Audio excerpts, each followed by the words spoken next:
Restructuring of government that the president kicked off today. And joining me in studio is Professor Margaret Kobia. She is the Public Service Commission Chair. Thank you so much for coming. I want to start by asking you, what necessitated such a drastic move on the part of government? Thank you, Anne. When Kenyans gave ourselves the new constitution, they were very clear what kind of public service they wanted. And in fact, in Article 232, they wanted an effective, efficient public service that is responsive to the needs of Kenyans, and it's public service that was utilizing the resources in the most efficient way. Therefore, today, and the president actually did launch two policies. One policy was on decentralization of human resource within the ministry's department. This means the cabinet secretary is going to be held responsible for the all human resource under them. Previously, we used to have public servants transferred from one ministry, education, agriculture, and what has come out very clearly that model is no longer working for us. Therefore, that was one policy that was launched. The next policy was one on the delegation of powers to the county commissioners. And the reason is Kenyans were getting impatient with us. I can tell you for sure, when salaries remuneration went out to the field to collect information on the wage bill, our performance and productivity is at 30%. Kenyans cannot give us more time. When Commission of Administrative Justice also went out there, they found some government offices closed.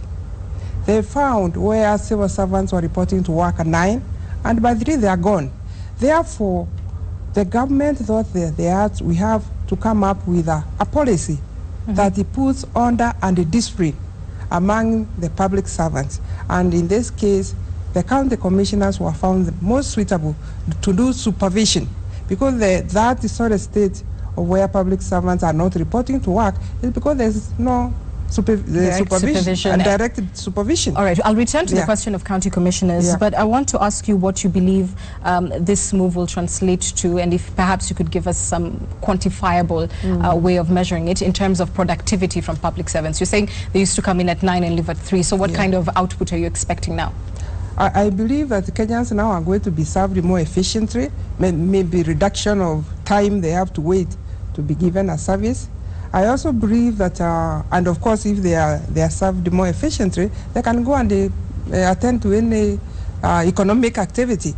I also believe that this move now can hold people, public servants, accountable, so that if you cannot deliver, there's good reason or kind of it can be demonstrated who is a good performer and who is not a good performer. Therefore, I'm believing as we move on, putting this mechanism for holding people accountable and making it clear what is their roles and responsibility, I think the public service should be more effective, efficient, and Kenyans can, right now we are looking at almost 50% poverty levels in this country, and I'm sure with effective supervision, we could have a public service that creates that facilitative environment where private sector could do better job and create wealth and also create more employment. All right, and just finally and quickly on the controversy surrounding county commissioners, the concern is that this is purely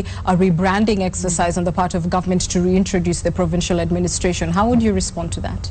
I don't think even we have provincial administration anymore. To reintroduce it by another name, so hence the term rebranding. We are not reintroducing it in any other term. You remember even this case of county commissioners' appointment went to court, and the Court of Appeal actually did uphold they are properly appointed.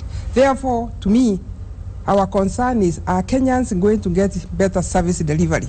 Therefore, it's a matter, our rebranding actually will be upheld by, if Kenyans are going to say, yes, we have seen a reformed public service that is responsive and delivering value to Kenyans. I think that is the bottom line. I thank you for your views, and thank you for speaking to us on Citizen Live at 9. Professor Margaret Kobia, she, of course, is the chair of the Public Service Commission. It's time for us to take a short break.